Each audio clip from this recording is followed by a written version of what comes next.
Crime Photographer.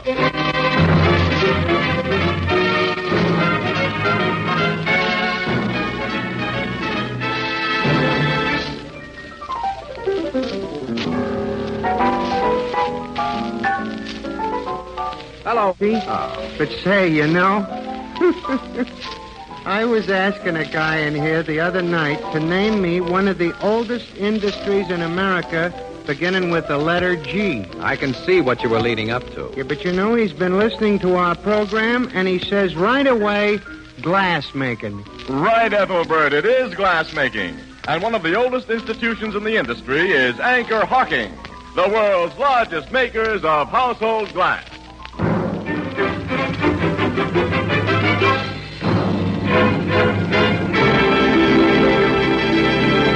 Crime Photographer, brought to you by Fire King Oven Glass.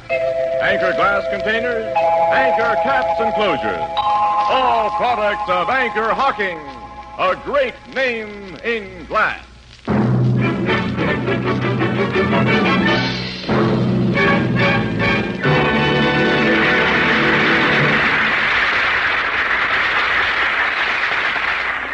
Good evening, ladies and gentlemen. This is Tony Marvin. Every week at this time, the Anchor Hocking Glass Corporation brings you another adventure of Casey, crime photographer, ace cameraman who covers the crime news of a great city.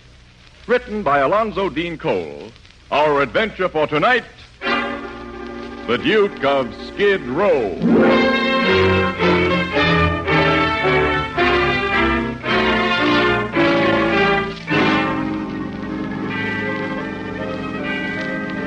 Midnight. A dingy, poverty-stricken street of gloomy tenements and cheap lodging houses. Above the uninviting door of one of these latter places swings a dimly lighted sign that identifies the Davis Hotel, $1 per night. A taxicab stops in front, and a tall, very thin man alights from it. His clothes are shabby but clean and well-fitting. In one eye is a monocle, in his hand a jaunty walking stick. How much do I owe you, please? The meter says $2.70. Here is $5. Keep the change. Huh? Say, thanks. Good night. Hey, Yes? you know, cabs ain't easy to find in this part of town. Do you want me to wait for you? No. I shall not be going out again tonight. Meaning you live in that flea bag? You may draw your own conclusion about my residence in the Davis Hotel. Oh, no offense, mister. Thanks again, and good night. Good night.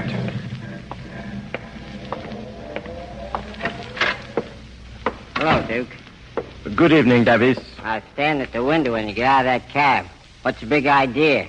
I do not understand. Cab rides cost dough. You owe me over a week's rent. Oh, that little matter. The sum of my indebtedness to you is, how much? $5 for last week, and you're 2 days into this one. Here is $20. Hey, where'd you get that kind of dough? You may keep the change. Huh? I'm leaving this place tomorrow morning. Leaving? For good. Give me the key to my room, please. Ah, sure, Duke. Where are you going from here? My name is not Duke. It is Smythe. Mr. Smythe. I am going to live like a gentleman again. Good night. Night, Mrs. Smythe. Mr. Davis. Yeah? I do not wish to be disturbed tonight. Again, good night. Huh. $20 he gives me. It's more than he asked me for the lend of a nickel. I can't figure that guy out. Hello, gents. What can I do for you?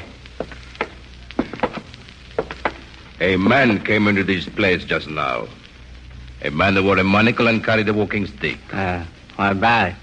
We saw him go upstairs. So he must be a guest of this hotel. Who are you guys? We will ask the questions and give the answers. Hey, what's the idea? We will not harm you if you do as you are told. You will take us to the room of that man with the monocle. Okay. And be very quiet. His room's on the next floor, up them stairs. You first. Just ahead of us. Sure. What you two gents want with the Duke? The Duke? Is that what he calls himself? That's what we call him around here. It's just a gag. I don't know nothing about him, gents. He ain't no pal of mine. I don't know nothing about the dough he had tonight, neither. Dough? What do you mean by that? Well, that's what you hear about, ain't it? You're after the money he got someplace. This man you call Duke had money tonight? I only saw $20, sir, but he gave me the idea. Intéressant, mon frère. Très intéressant. Never mind. Take us to his room and get him to open the door. He must think you are alone. If you wish to live, my friend, do not let him know that anyone is with you. I hear. There's his door.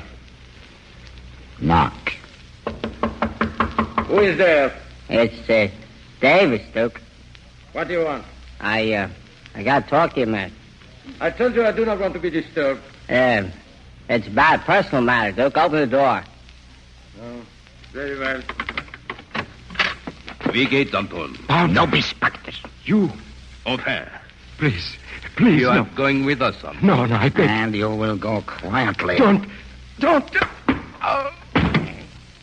You slugged him with that gun. Quiet, innkeeper. It was necessary. Now, for you, innkeeper, here is $100. That C note for me? Put it in your pocket. Oh, thanks. It is in payment for your services and for what we are now compelled to do. Well, what do you mean by that? This.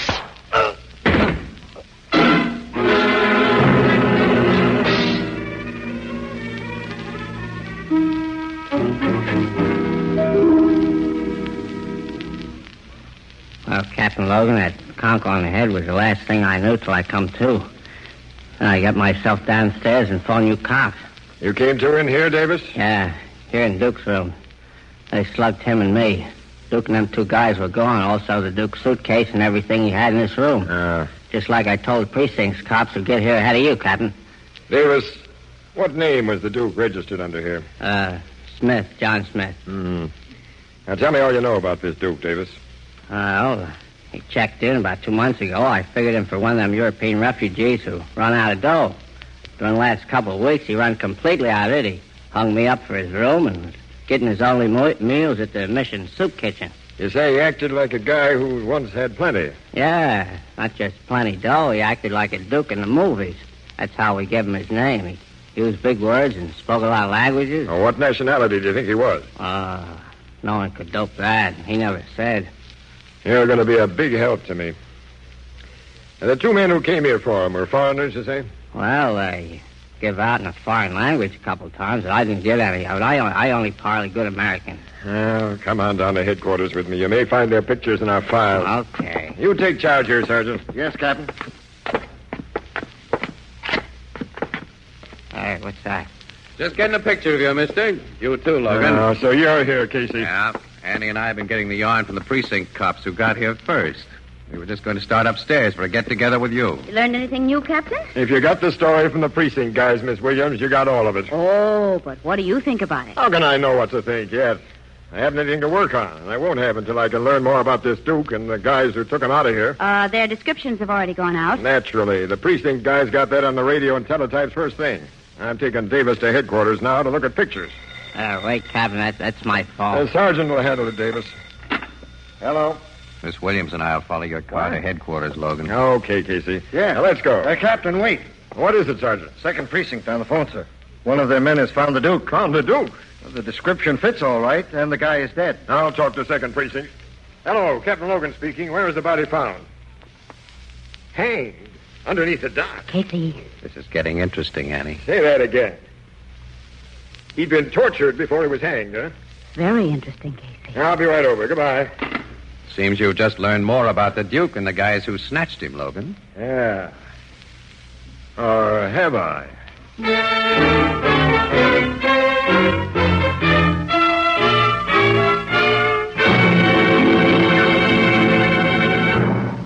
Fire King Oven Glass makes housework so much easier. Cuts dishwashing time, for example, by a full 2/3, and makes successful cooking practically a certainty. In fact, Fire King has so many points to recommend it that sometimes we overlook one of the most important facts about it, and that is cost.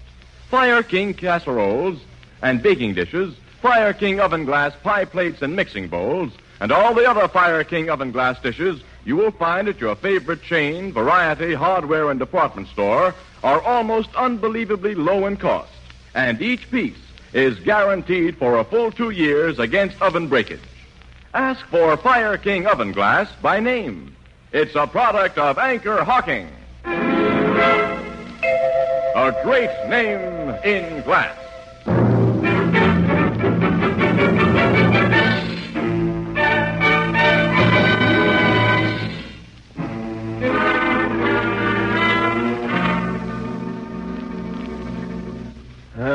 come into my office. Thanks, Captain. You better sit down, Annie. You still look a little unsteady. I am. What that poor guy must have gone through before they strung him up. A sweet pair of killers did that job. And I still haven't a single lead to him. Logan, you sent Davis down here to look at pictures. Davis didn't find the kidnapper's pictures or one of the Duke either. Of course, your guys are trying to find the cab driver who dropped the Duke at his hotel tonight. Sure, they've been checking the hack stand since Davis told his story, but that'll probably take some time. Well, that driver can tell you where the Duke got into his cab, which may help you find out where he got his sudden wealth tonight. That money must have been the motive for the murder. Come in. We found that cab driver, Captain. The one who drove that Duke guy to Skid Row tonight. Oh, that's fast work, boys. Bring him in. Yes, sir. In here, fella. Okay. My name's Pincus, Captain. Milton Pincus. Hack license 100-208. Sit down, Pincus. Thanks. Your cops have told me what you want to know, so I won't waste your time or mine. The skinny guy with the cane and the one-window eyeglass I took to that joint on Skid Row, I picked him up on a call. A telephone call? That's right, a phone call which tells me to come to 300 Summit Road, which is Mr. Matthew Brinsley's residence. What? Matthew Brinsley's? Yes, sir. So I go there, rings the doorbell, the butler says to wait a minute, and then the skinny guy with the eyeglass comes out and gets into my hack. He came out of the Brinsley mansion? Yeah, but he didn't look to me as if he had two dimes to rub together. And when he told me the place where he wanted to The go... Davis Hotel? That's the joint.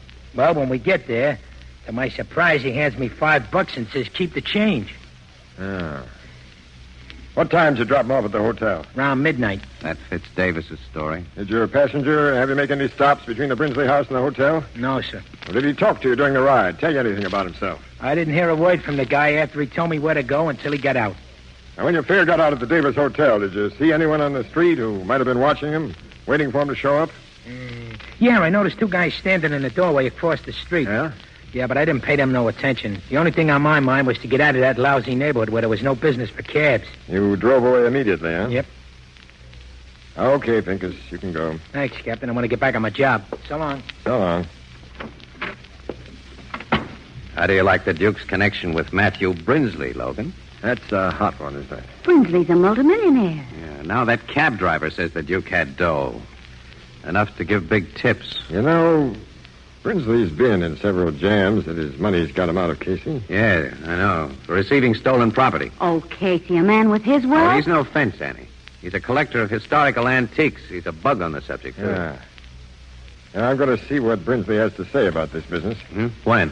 I'd like to go right now. I probably couldn't get into his place at this unholy hour. Let's grab a few hours' sleep. Get out there first thing in the morning. Well, okay, Logan. I'll be with you.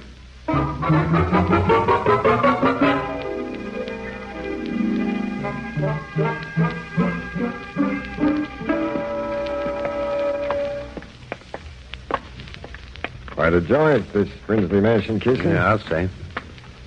I'll probably interrupt the old guy's breakfast, but here goes his doorbell. Hey, hold it, Logan. Someone's opening the door. Huh? What is it? Good morning. We'd like to see Mr. Brinsley. I'm Brinsley, but I can't talk to anybody now. I'm on my way to the bank. I'm a policeman, Mr. Brinsley. Huh? Here's my shield and identification. I'm Captain Logan of the Homicide Bureau. Homicide. Very well. Come inside. Thanks. Hart? Yes, sir. Tell the chauffeur to wait. I'll be slightly delayed. Yes, Mr. Brinsley. Sit down, Captain, and... My name is Casey. What are you gentlemen here for? I haven't committed any homicide. Mr. Brinsley, you had a visitor last night. A tall, thin, shabbily dressed man who wore a monocle. What about him? I want you to tell me all you know about him. Why? He was murdered after he left your house.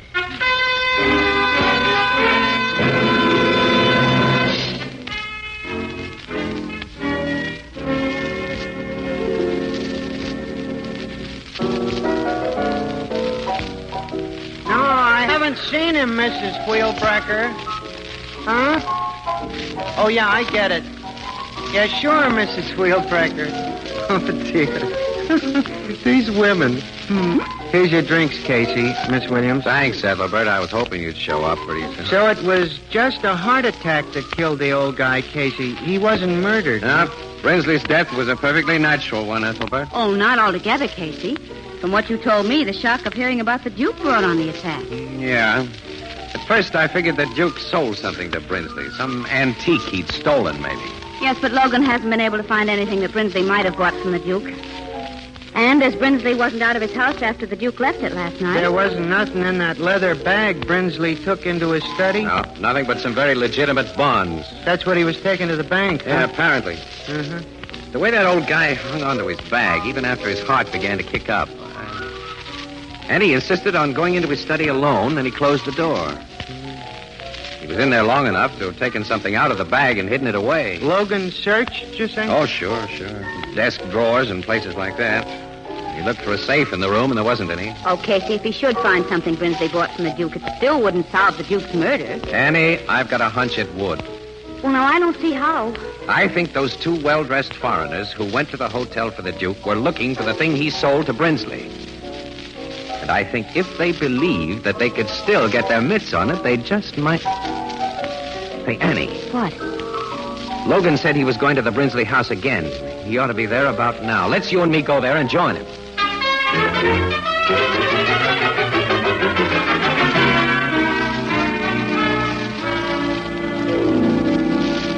I got the same idea you got, Casey, so my men are giving that study in there a real going over right now. That's swell, Logan. Well, what do you know about that? It isn't often that you two have the same big ideas at the same time. Well, it's merely coincidental. I had a first-class basis for mine, Miss Williams, not one of Casey's hunches. Oh, what do you mean? Well, I've checked with Brinsley's bank, and they told me that 2 days ago he withdrew $30,000 in cash. Now, they record serial numbers when dough is passed out in chunks like that. And the $20 bill the Duke gave Davis last night has one of those numbers. Brinsley must have bought something from the Duke. What could he have paid the Duke $30,000 for? Captain Logan. Yeah, Sergeant? We found something. Let's see. Come on, Annie. There, Captain. That big leather chair. What? Wait till I show you. I'm used to trick hiding places, but this is one of the neatest I've run into. Look, when you press these 3 ornamental nails at the same time... The seat rises. There's a big cavity underneath. What's that thing in it? It looks to me like one of those gimmicks the King of Spades wears on his head. Casey, it's a crown. It's a gold crown. Yeah. It's not much of a crown. It's gold, but there are no jewels on it. I was just saying to myself, Captain, why hide that thing? It ain't worth more than $100. It's probably worth $100,000, Sarge. Huh? It's old and antique. Can't you see that? That crown would have fitted nicely in Brinsley's little bag, Logan. He may have thought you knew the Duke had sold it to him, that you'd search for it. So he took it out of the bag and put it in that trick chair before his heart gave out. I know all that, Casey, but now, how will that thing lead us to the killers? Well, Logan, the good old power of the press can lead them to us. What do you mean? Now, look. The only metal in this chair are the nails and coil springs. And when that crown gets back under the seat, it'll show up nicely in an X-ray picture.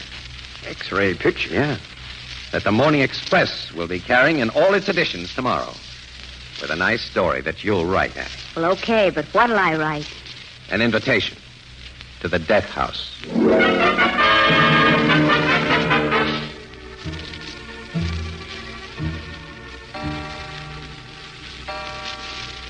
Oh, 2 o'clock in the morning. And we've been sitting here in the dark for almost 6 hours. Well, they couldn't have a more comfortable place to sit in the dark. Old man Brinsley put nice chairs in his house. You know, Casey, I don't think those men will come here. I don't either, Miss Williams. Only chumps would fall for that stuff in the Express this morning. Well, aren't murderers chumps? Your come on was too broad, Casey.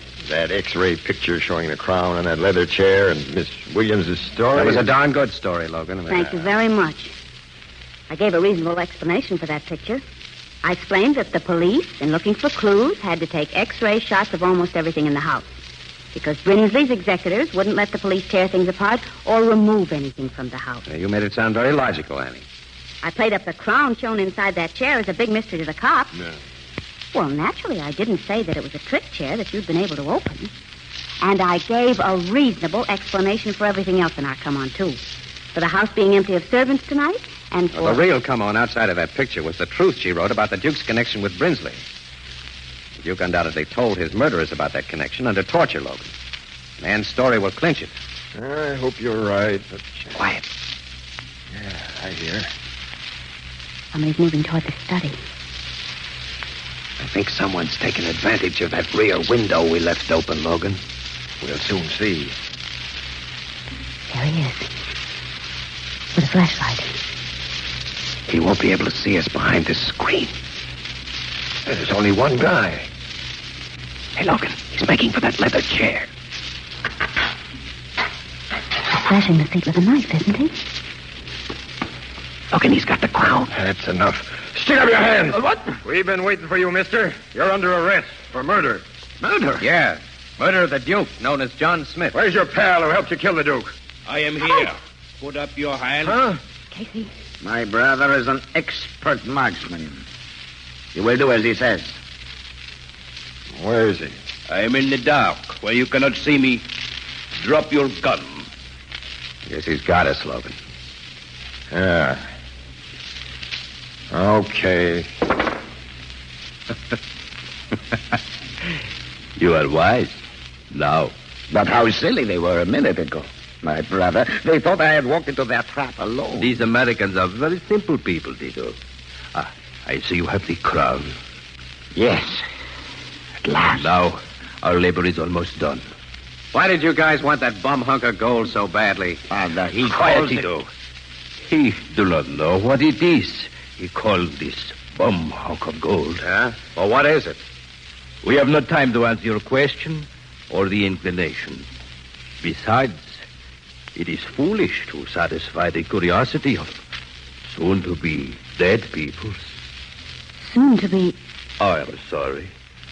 If you live, you might cause great trouble. For the good of my country and for my brother and me, you must die. Shoot them, Baba. Now. Yes, Tito. Now. Sergeant, turn on the lights. We got him all right, Captain Logan. We were depending on you, Sergeant. But thanks just the same. And the next time, Logan, tell your men to crash in just a few seconds earlier. You had these policemen hidden. Uh-huh. And we Americans aren't so simple as you seem to think, mister. Now, suppose you smart un-Americans tell us why you killed the Duke. We say nothing. We say nothing at all.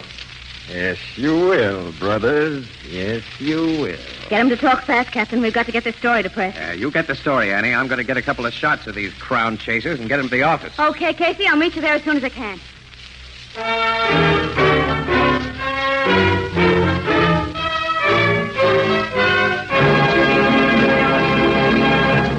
The traditional harvest moon is more than a month away, but already throughout America, most of the golden harvest of fruits and vegetables has been garnered, packed away for your use in the months to come. Now, the finest of these food products come to you in clean, sterile, crystal clear glass containers, and for a very good reason. The glass container lets you see exactly what you buy before you buy it, and the glass container protects the natural flesh flavor of its contents. A very large number of these finer products of field and orchard, of range and sea, come to you in crystal clear Anchor glass containers sealed with tamper-proof Anchor caps. Products of Anchor Hawking. A great name in glass.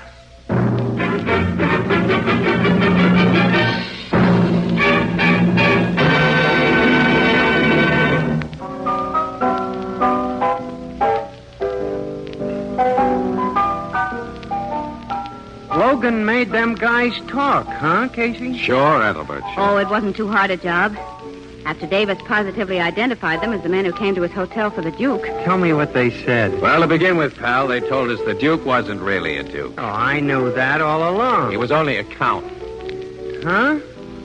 He was an honest-to-gosh count, too, Ethelbert.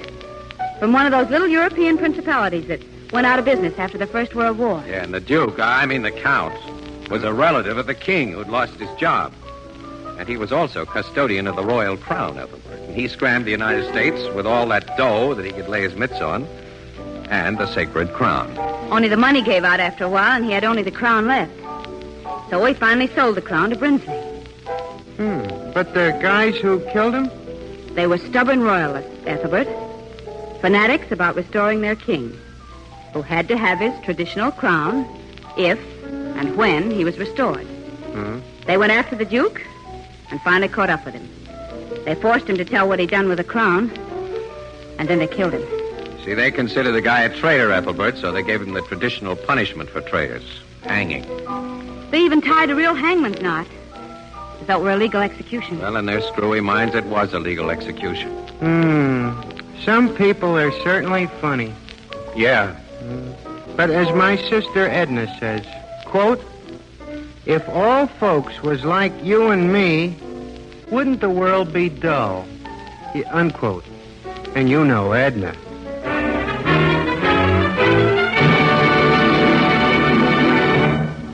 Crime Photographer is directed by John Dietz and stars Stotts Cotsworth as Casey.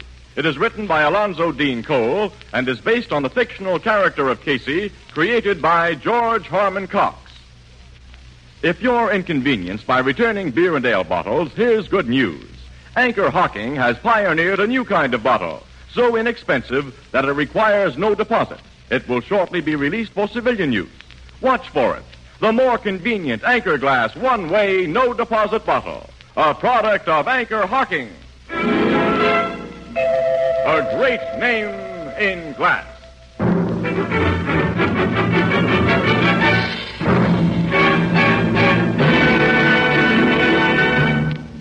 Our cast features Miss Leslie Woods as Anne and John Gibson as Ethelbert, with Herman Chittison at the Blue Note piano.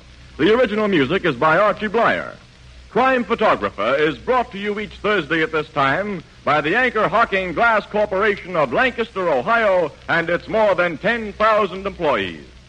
Anchor Hocking. A great name in glass.